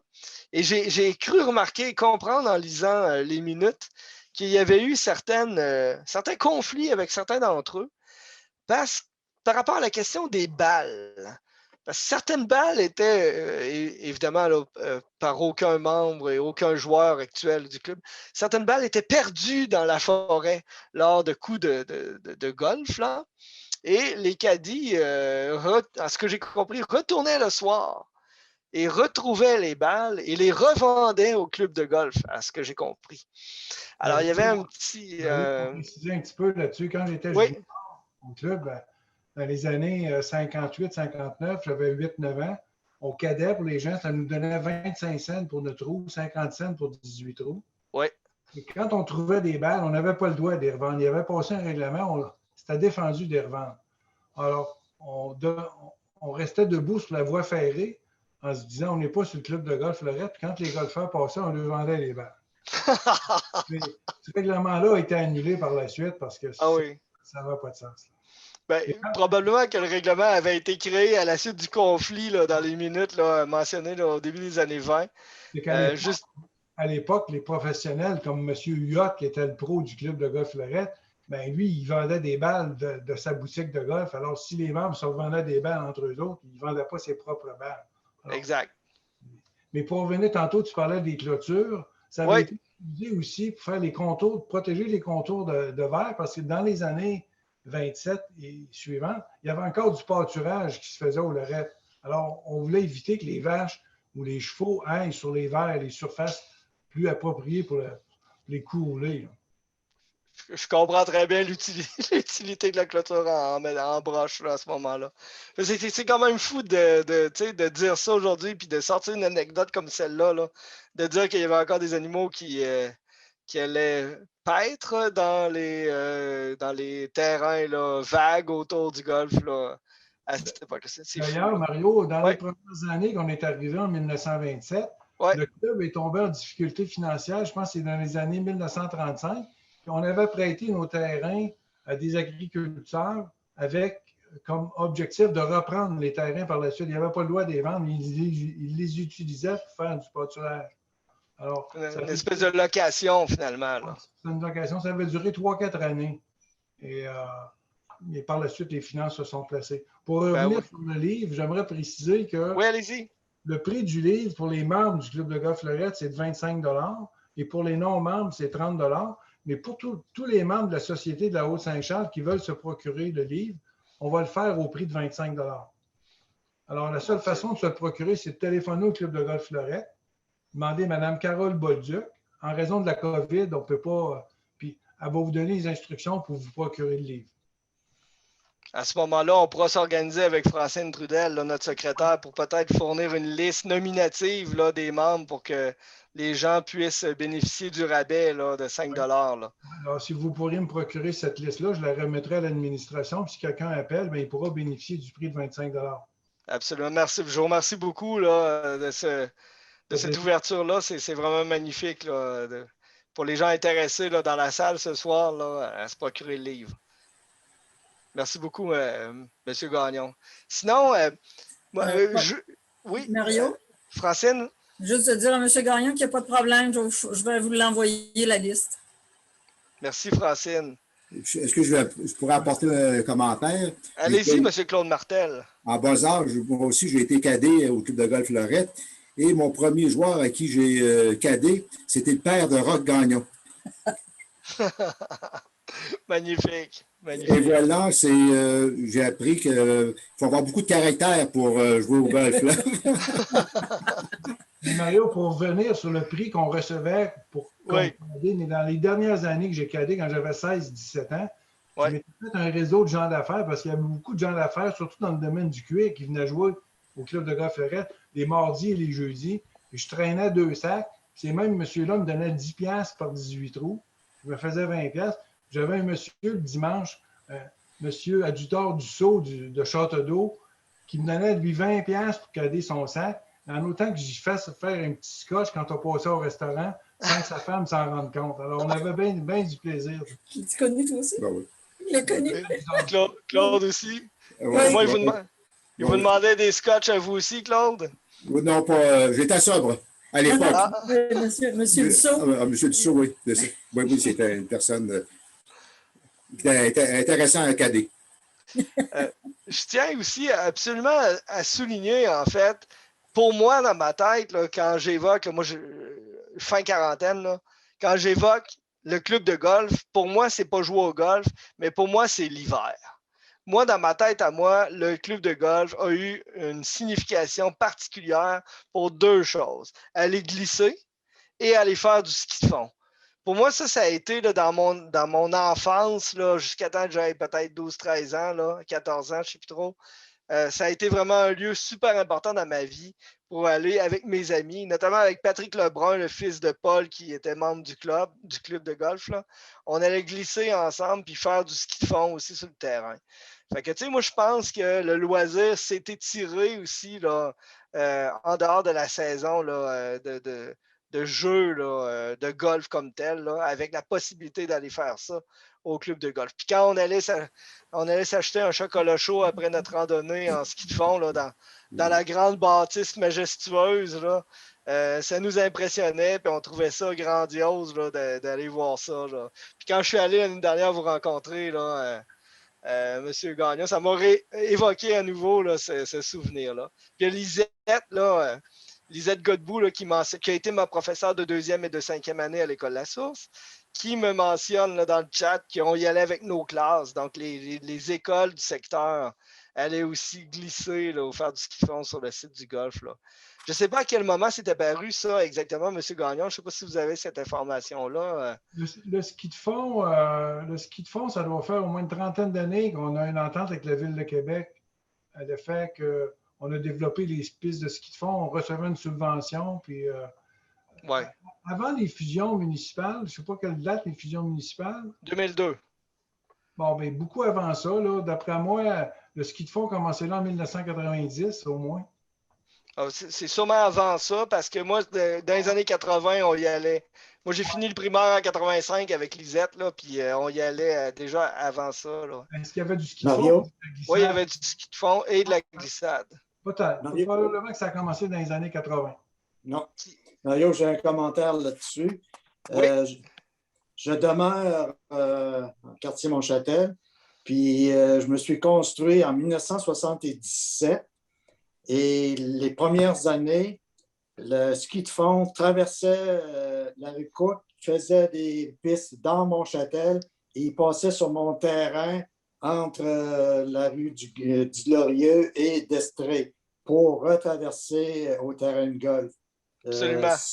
Ce trajet-là a arrêté, je pense, 79-80.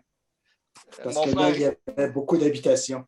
Mon frère Guy pourra en témoigner. J'ai souvenir d'avoir fait du ski de fond avec lui et d'avoir traversé la rue Cook en ski de fond, de regarder s'il y avait des autos qui arrivaient pour aller faire le petit bout dans la colline de l'autre côté de la rue. Exactement. J'ai une question.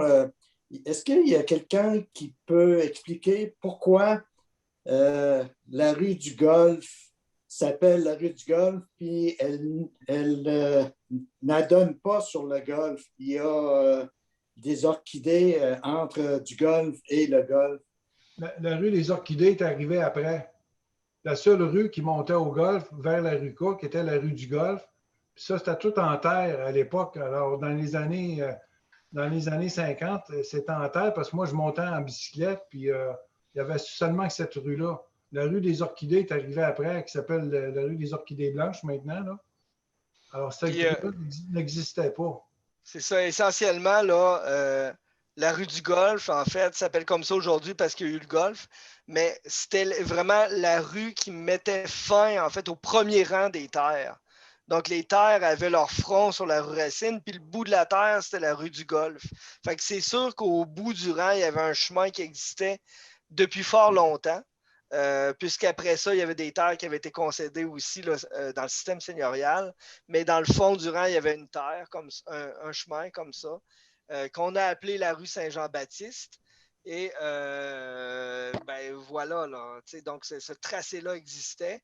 Puis la rue Cook, c'est une très, très vieille rue aussi, là, qui montait là, vers la Montagne Ronde, là, au nord, où il y avait des terres concédées également, là, vers la rue du Petit Vallon, là, puis tout ça. Là, c'est une très vieille rue également. Donc, la rue Boucher, Denis Paul mentionne, là, la rue du Roi et la rue Boucher, c'est des noms qu'ont porté l'actuelle rue du Golfe aujourd'hui dans Loretteville. Effectivement. Puis il y a quelqu'un qui demande pourquoi le Golfe a-t-il déménagé en 1927? Alors, probablement pour. La raison, c'est parce que, le club était sur des terrains qui étaient prêtés par M. Ludger-Bastien. Et on voyait l'opportunité en 1926 d'acheter ces terres-là puis de déménager le club. Est-ce qu'à l'époque, il n'y avait pas de vision de faire un deuxième 18 trous parce que le club a acheté toutes les terres de Montchâtel du côté nord de Monseigneur Cook, ça appartenait au club de golf Lorette. Puis tout ce qui était de l'autre bord de la voie ferrée, ça appartenait à un contracteur au club de golf Lorette. Ils ont fait un échange des deux territoires dans les années 50 ou 55. Puis ils ont bâti le deuxième trou qui a ouvert en 1964. Alors, le club de golf Lorette était propriétaire de tout ce qui est Montchâtel aujourd'hui, une bonne partie de ça. Mais étant donné que c'était trop montagneux et trop rocheux, il n'y avait pas de possibilité de faire un deuxième trou. Alors, les terrains de l'autre côté étaient plus appropriés. Alors, ces échanges-là, on voit ça dans les minutes du club aujourd'hui. Puis, assez récemment, M. Gagnon aussi, vous avez vendu le club là, des terres là, à la Ville de Québec qui étaient des terres humides pour préserver. En 2016? En 2016. Pour préserver la nature et l'écologie de ce. Il y avait un règlement du ministère de l'Environnement dans ce temps-là que les contracteurs devaient posséder plus ou moins 10 de surface quand il y avait un projet de construction. Alors, la Ville de Québec avait besoin de ces terres humides-là pour les prêter à ces contracteurs-là. Et ils nous ont acheté nos terrains pour une bonne somme d'argent qui nous a donné un bon coup de main financier. Donc, ces terres-là ne seront pas construites aujourd'hui. L'année d'après, en 2017, le règlement des terrains humides pour les contracteurs a complètement changé. On n'aurait plus jamais vendre nos terrains. Fait que ça a été un cadeau du ciel, comme on dit. Oui, puis pour l'environnement, finalement, aussi, parce que ce milieu-là a été protégé. Là. Donc, finalement, le terrain de golf possédait plus que ce qu'il y a aujourd'hui. Et certaines de ces terres-là ont été vendues à travers le temps. Là. On a vendu quelques terrains près du départ du 12, environ 6-7 terrains qui s'est construit des belles petites maisons. Et on a vendu ce gros terrain-là. On vient de vendre le stationnement là, qui donnait accès à la rue de l'Orchidée Blanche. Mais il s'est bâti une nouvelle maison. Là, il n'y a plus rien à vendre. Là. On est saturé. Super. En passant, le club est en très bonne santé. Si je peux donner quelques chiffres, on a 452 membres présentement. C'est un budget d'à peu près 1,5 million. Les membres d'un jour sont invités. Ils peuvent venir jouer. Ce n'est pas un club qui est privé, qui est fermé. Alors, vous avez accès à venir jouer au golf en appelant pour prendre un départ. Alors, c'est une très belle place. Le terrain est en excellente condition, en excellente santé. Puis, c'est un bel endroit. Absolument. Avec une belle histoire. Centenaire et plus. Centenaire. Est-ce qu'il y a des gens dans la salle qui auraient des questions ou des commentaires sur l'histoire du golf de Lorette, sur le 101e anniversaire du club de golf de Lorette? Il y a madame qui s'appelle, je crois que c'est madame Reid, Liliane Reid, si je ne me trompe pas. Oui. Allez-y. Il y a eu déjà, vers 1900, peut-être 55, 54, une parade de mode donnée par JB La Liberté. Et je paradais avec la femme de Saint-Georges-Côté. C'est Saint-Georges-Côté qui s'appelait le commentateur?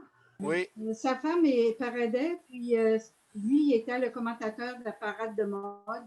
C'était là, justement, au club de golf de Château-d'Eau. Oui. Je pense que M. Côté a déjà été membre chez nous. Il a joué pendant quelques années. Oui. C'est un homme très populaire. Il venait souvent au club de golf Lorette. Ben, merci pour votre témoignage, Mme Reid.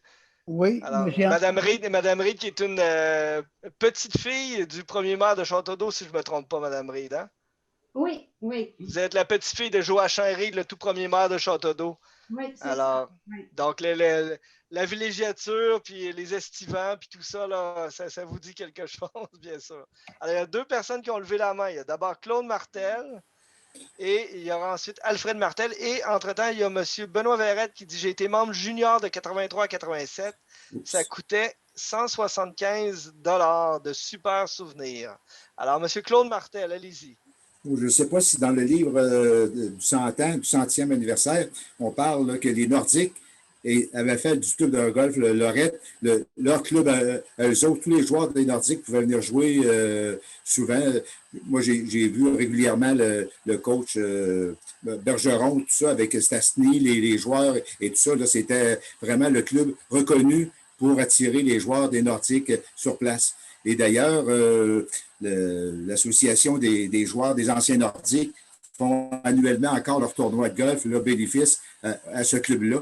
Donc, ils ont toujours gardé un côté de prestige avec le club de golf Lorette là, comme tel. Là. On n'a fait pas mention dans le livre du 100e, mais dans le livre du 75e, on mentionne que les Nordiques ont été membres chez nous. Le livre-là a été publié en 1995. Voilà. L'année qu'on va... Merci pour ce clin d'œil-là, M. Martel. Merci. Il y a un autre Martel, mais ce ne sont pas parents. Alfred, qui a également une question ou un commentaire. Là, M. Martel, allez-y, on vous écoute. Je vais juste en rajouter un peu sur ce que Claude a dit. Les années où j'ai été membre, dans les années 80-90, on entendait beaucoup parler de Michel Bergeron, ses tables de cartes. Je pense que Roch pourrait en parler encore plus que moi parce que c'était tout un gambler, il paraît. Ouais. Puis ma deuxième question, c'est pas une question, mais c'est un commentaire. Est-ce qu'il y a des terres qui ont été achetées de Frédéric Légaré pour faire le deuxième neuf, le père de Gérard Le Boucher, là, le père de Gérard de Maurice? Je ne pense pas que ça a été acheté de lui. Ça a été acheté, j'essaie de trouver le nom depuis tantôt, là. Il restait en face du golf, lui. C'était un entrepreneur en construction, M. Montmeny. Ah, Gilles Montmeny. C'est ça. Il était président. Il était président du club. Il possédait toutes les terres de l'autre côté de la voie ferrée, ce qui est le deuxième de nous. Et le club de Lorette possédait des terrains dans Montchâtel. Alors, lui, étant un entrepreneur en construction, il voyait plus de potentiel de construire du côté de Montchâtel que du côté de la voie ferrée, l'autre bord. Alors, ils sont entendus avec les administrateurs de l'époque, puis ils ont dit, écoutez, ce serait plus propice d'avoir un 18 trous sur le même terrain que de traverser une rue. Puis oui. Il y a eu un échange. D'ailleurs, M. Montmeny, j'ai travaillé un peu avec lui pour certaines maisons dans Montchâtel.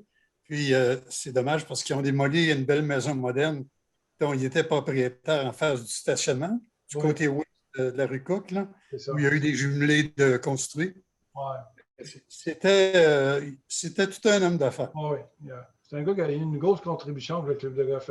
Ah, absolument, absolument. Pour revenir à Michel Bergeron, quand il était membre au Lorette, oui, c'était un bon gambler. Et il m'appelait souvent où je lui donne des petits cours en cachette pour être capable de... Alors, Michel, il a une bonne histoire, il a toujours une bonne pensée pour le club de golf Lorette. Puis c'était le fun de là, venir à chaque année jouer le terrain du tournoi avec la fondation. Est-ce qu'il revient de temps en temps? Il vient au tournoi de la Fondation Tanguay, mais pas dans les dernières années. Là. Il change un petit peu. Hein, alors, mais ça a été des belles années. Ben oui. Merci beaucoup. Je pense que, je ne suis pas certain, mais je pense que M. André Roy voulait dire quelque chose. Allez-y, M. Roy. Oui, j'ai travaillé au club de golf parce que je travaillais pour Alexandre Sansfaçon en 1963. La partie sud de la rallonge, ils ont rallongé vers la partie sud, là. Ben, c'est Alexandre Sansfaçon, le contracteur, qui avait ça. Puis moi, je travaillais avec mon frère Clément. On a travaillé là le temps de faire cette partie-là. Là. Donc, vous avez construit une partie du chalet, là, si je comprends bien. Oui, c'est ça, c'est ça. Toute la rallonge de la salle à dîner. Oui, c'est ça. Là. Puis là, une journée, je me rappelle, une anecdote, là, il y a un monsieur qui avait perdu connaissance, un gars qui travaillait avec nous autres. Puis il a fait sa journée d'ouvrage, puis il a fait une seconde, il a perdu connaissance. C'était pas dur de trouver un docteur. On a lâché un gris docteur, puis il en est arrivé 2-3. Là. il jouait au golf. Il jouait au golf. Oui. Merci, Mario. Roy. Oui, Mario? M. Martel, allez-y, Alfred, allez-y. J'ai eu une bonne collaboration avec Roch dans les années 90, quand j'ai rénové le chalet. Et on a pris un chalet où il y avait à peu près une centaine de pilotis en dessous pour en faire un chalet avec un vrai sous-sol. Et Roch a participé aussi à l'ameublement du nouveau bar. Puis, je pense qu'on a redonné beaucoup de cachets, beaucoup de potentiel. Le bâtiment, il laissait pas mal aller. D'ailleurs, Alfred, les tables et les chaises qui sont dans le bar, on a meublé ça en 1993.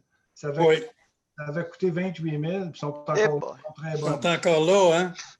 J'y vais de temps en temps, puis c'est ça que je remarque. Ça n'a pas trop vieilli, même au bout de 20 ans. Une base en on un avait bon investissement. Ça paraît plus sur nous autres. Oui, ça c'est sûr.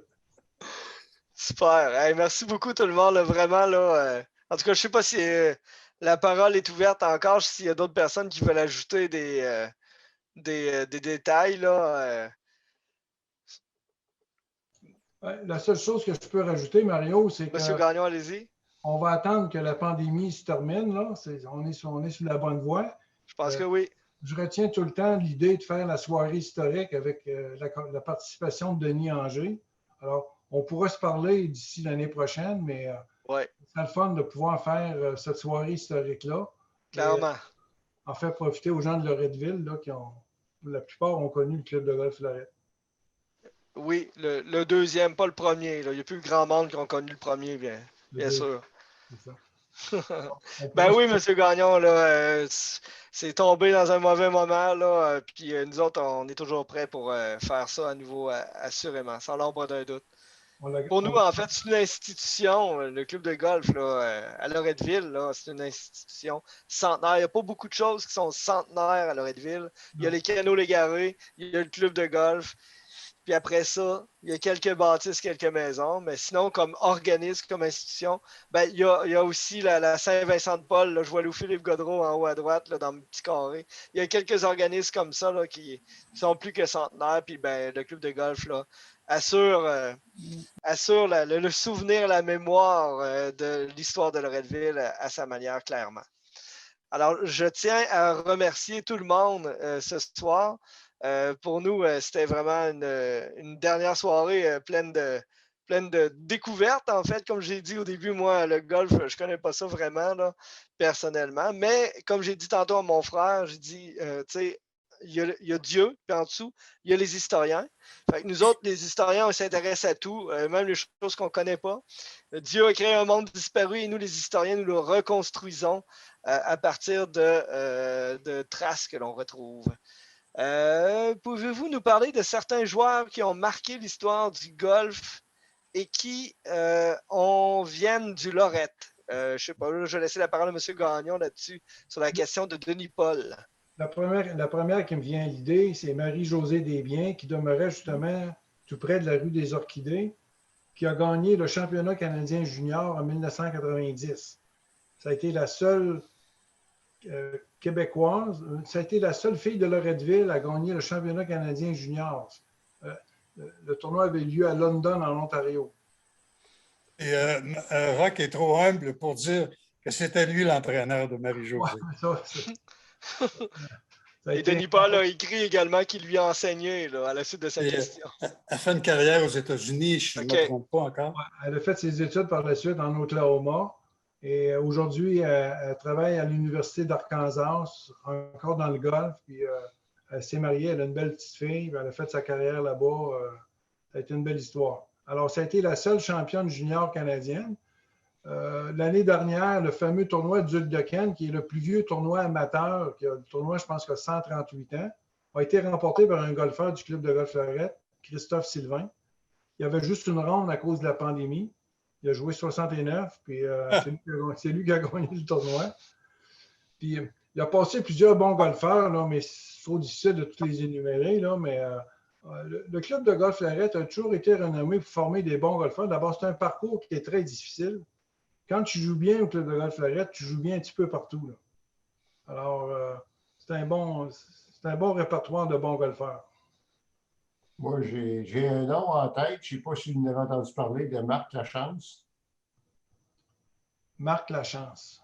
Ça ne vous dit rien. Il était, c'était dans le temps, il est de mon âge, alors c'est pour ça que je le connais plus. C'était un très bon joueur. Il a déjà gagné des tournois, mais ça n'a pas été plus loin que ça, là. C'était juste à une étape là, qui manquait un petit quelque chose pour performer plus haut. Ce qu'on a eu spécial au Club de golf Lorette, il y a Berthe Gagnon qui ne fait pas partie de ma famille, mais de loin peut-être. Là. Elle a gagné le championnat des femmes 47 années consécutives. Oh! Wow! Ça, c'est un exploit que je pense que dans le livre Guinness, là, ça n'existe pas nulle part ailleurs. C'était fantastique d'avoir golfé. Moi, je l'ai vu golfer dans ces dernières années. Là. C'était vraiment fantastique. Wow! Il y a un des premiers, je ne sais pas si c'était un des premiers, en tout cas, M. Huot, en quelle année qui était président, mais c'était un des Huot qui ont été célèbres en Amérique du Nord, là, dans le golf. Ben, Roland, lui, Roland était pro pendant frère Rodolphe, qui avait joué. Rodolphe a joué à Augusta National. Oui. Je pense qu'il avait gagné un tournoi du PGA Tour. Hey. Lui, c'était un vrai bon golfeur. Là. Oui. Roland était un bon golfeur, mais pas comme son frère Rodolphe. Ah, merci pour ces noms-là. Merci pour la question. Denis Paul demande, est-ce elle qui demeurait rue Saint-Amand, la dame qui a gagné 47 fois? Oui. Oui, elle habitait sur la rue Saint-Amand. Bon. Alors, Denis, dont la mère vient de la rue Saint-Amand et tout ça, là, on fait des liens. Alors ben, écoutez, merci à toutes et à tous, particulièrement à M. Roch Gagnon d'avoir été présent et d'avoir complété certaines informations, beaucoup d'informations. Merci beaucoup. N'oubliez pas qu'il y a un livre à vendre qui va beaucoup plus loin que notre rencontre de ce soir sur l'histoire du club de golf. Donc, n'hésitez pas à vous le procurer. On va transférer là, la liste nominative des membres à jour pour qu'on puisse bénéficier du rabais si on souhaite acheter ce livre-là en communiquant par téléphone au golf. Puis, nous, à la Société d'Histoire, ça termine notre saison des mercredis d'Histoire à la Haute-Saint-Charles. Qui l'eût cru? Une saison tout en ligne, tout à distance, qui a débuté donc au mois d'octobre dernier et qui se termine ce soir. Écoutez, merci. Merci à toutes les personnes qui se sont présentées dans des petits carrés noirs et qui ont écouté et qui ont jasé, qui ont témoigné à leur manière d'anecdotes et de petites précisions à gauche, à droite pour nous faire sourire et tout ça. Je pense qu'on a eu malgré tout une belle saison et ce qui a été, en fait, ce que moi j'ai remarqué cette année, c'est que on est allé chercher des membres à distance qui ne venaient pas au Mercredi de l'Histoire en présence. Donc, je pense à Mme Reed, entre autres, je pense, qui habite dans la région de l'Outaouais, à moins que je me trompe. Je crois que c'est ça, Mme Reed, bien sûr. Enfin, on a mon frère Michel qui habite à Montréal, qui n'était jamais venu au Mercredi de l'Histoire. Ben, je pense qu'on va chercher des personnes comme ça qui ne peuvent pas assister, puis ça vient un peu ajouter finalement là, à la grande connaissance collective qu'on a de l'histoire de notre territoire. Puis je le rappelle encore une fois, nous sommes la seule société d'histoire dans la région de Québec, clairement, qui ne fait que de l'histoire locale. On a commencé ça, cette folie-là, des mercredis de l'histoire en 2009, au printemps 2009. Puis là, ça fait plus de 80 fois qu'on se réunit comme ça, puis qu'on jase de notre histoire locale. Que de notre histoire locale. C'est à rendre jalouse quelques-unes de nos sociétés d'histoire voisines sur le territoire de la ville de Québec. Chose certaine, on a notre propre créneau à nous, puis c'est vraiment là, plaisant. En tout cas, moi, je vis un grand bonheur à vous entendre parler d'affaires qu'on vous présente, de pièces d'archives, de photos, d'anecdotes, d'histoires croustillantes à gauche, à droite, comme ça. Pour moi, c'est un grand bonheur de vous écouter. Puis je dis tout le temps, moi, je ne sais rien. C'est vous autres qui savez, c'est vous autres qui témoignez, puis ça ajoute beaucoup à notre connaissance collective. Écoutez, ça a été une saison spéciale. Je ne sais pas comment va se dérouler la prochaine. Il n'y a personne qui le sait vraiment. Plusieurs d'entre vous êtes sûrement aujourd'hui vaccinés. J'ai eu le bonheur de subir le vaccin la semaine dernière à cause de mon grand âge de 45 ans et plus. Alors, ça a fait en sorte que j'ai eu mon vaccin. On s'en va vers des jours meilleurs. Peut-être qu'on ne se verra plus dans des petits carrés et qu'on va réussir à se voir en vrai à l'automne prochain. On le souhaite sûrement. Puis on souhaite aussi que vous soyez toujours présents pour participer à nos activités. On vous remercie au nom du conseil d'administration que je préside, au nom des 100, combien membres exactement à jour, Francine? 159. 159 en date d'aujourd'hui, membres actifs présentement. Bien écoutez, merci. Merci d'être là. Puis on a une belle société d'histoire vivante. Puis il y a du monde de toutes sortes d'âges. Je pense à Hugo qui est sûrement dans nos plus jeunes. Puis ben, je ne parle pas des autres. Là, je ne parle pas des autres âges. Mais ça va dans toutes les directions. Puis c'est magnifique de voir du monde intéressé à son histoire locale. Puis on a hâte de réouvrir notre local pour que vous puissiez venir consulter nos archives. Puis tout ça, là, ça va nous faire plaisir de vous les ouvrir. Je voulais dire, Mario, excuse-moi. Oui, allez-y. Je voulais dire que j'ai beaucoup apprécié parce que moi, j'ai manqué souvent des mercredis d'histoire parce que j'étais distraite ou j'ai oublié le rendez-vous, en tout cas que je m'étais mis. Mais j'ai pu le revoir sur Facebook. Puis ça, c'était très, très apprécié. Vraiment, là, je pouvais tout l'écouter au complet. Même, je voulais intervenir, mais là, je ne pouvais pas, évidemment. C'était difficile. Puis tantôt, j'ai envoyé un petit message aussi concernant le golf. J'ai des photos où on glisse avec des enfants en 76. Oui. En 76 aussi, oui, c'est ça. Alors, merci beaucoup de ce témoignage-là. Puis ça, c'est Hugo, là. Hugo, c'est lui qui est derrière tout le montage. Oui, c'est ça, je veux dire. Puis c'est qui la personne sur la rue Saint-Amand qui avait gagné les tournois? Je n'ai pas entendu le nom tantôt. C'est Mme Berthe Gagnon. Ah, Gagnon, la Maison Rouge. OK. C'était la sœur du curé du village. Oui, du curé. Oui, parce que je restais sur la rue Saint-Amand, puis je voulais savoir quel nom c'était, là. OK, merci. Il y a pas, c'est quelqu'un dans sa famille qui s'appelle Louise Gagnon qui a eu la maison, qui était la femme de Charles Plot, de Gantry Plot. C'est pas la même gang, ça. C'est la sœur du curé du village Rond. Oui. C'est ça. Enfin. Mais il y a une Plot qui l'a eu parce que j'ai vu un message l'autre jour comme quoi qu'elle a demeuré là aussi. Une jeune Plot, mais je ne l'ai pas connue. Juliane, la fille de Charles et de Louise Gagnon. Enfin, c'est plus du monde de mon âge, ça. Alors, ben écoutez, oui, c'est ça. Hein? Merci à Hugo d'avoir fait cette initiative-là. C'est pas tout le monde qui est équipé pour suivre nos conférences sur Zoom et tout ça, mais c'est clairement tout le monde qui peut les revoir par la suite là, via Facebook et tout ça. Là. Nos conférences sont rediffusées. Et vous me permettrez... Oui, allez-y, monsieur. Oui.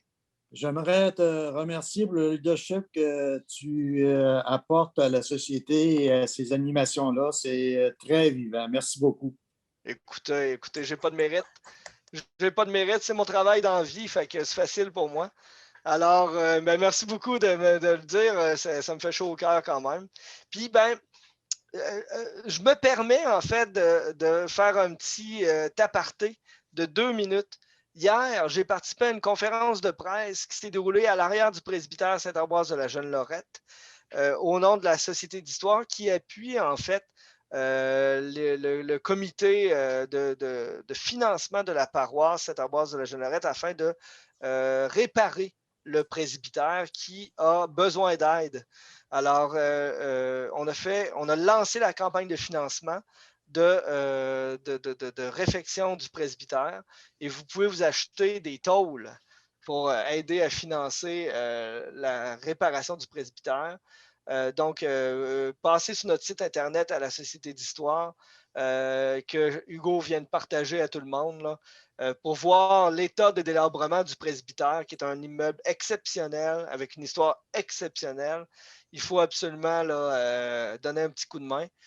Vous avez vu souvent la Société d'histoire chialer contre les démolitions sauvages qui se font à gauche à droite de notre patrimoine. Mais là, ce coup-là, on ne chiale pas, on s'implique, puis on essaye par une initiative citoyenne de préserver ce patrimoine-là. Puis je pense qu'avec des petits dons, via le site de la paroisse, puis vous pouvez passer par le site Internet de la Société d'histoire, on va sauver ce beau bâtiment-là de la rue Racine. Alors, vous pouvez voir d'ailleurs la conférence de presse qui a été entièrement présenté enregistré sur la page Facebook de la Société d'histoire. Alors, écoutez, je vous souhaite un bon été à toutes et à tous. Vous allez recevoir bientôt notre deuxième publication de bulletin de la Société d'histoire. Puis, on est en congé, en fait, même si on continue à se rencontrer, le conseil d'administration, durant l'été. Puis, on reste toujours disponible pour répondre à vos questions lorsque vous en avez là, via le courriel de la Société d'histoire. On gère des questions là, hebdomadairement là, auxquelles on tente de répondre à gauche, à droite. Alors, je vous souhaite à toutes et à tous un bon été. Merci encore une fois, M. Gagnon, de sa présence. Bravo pour les 100 ans du golf. On leur souhaite un autre 100e. On ne sera pas là personne pour le souligner, mais peut-être que dans les archives, on va mentionner des noms de personnes qui sont ici aujourd'hui. Puis la mémoire sera là pour souligner notre implication pour ce 100e-là.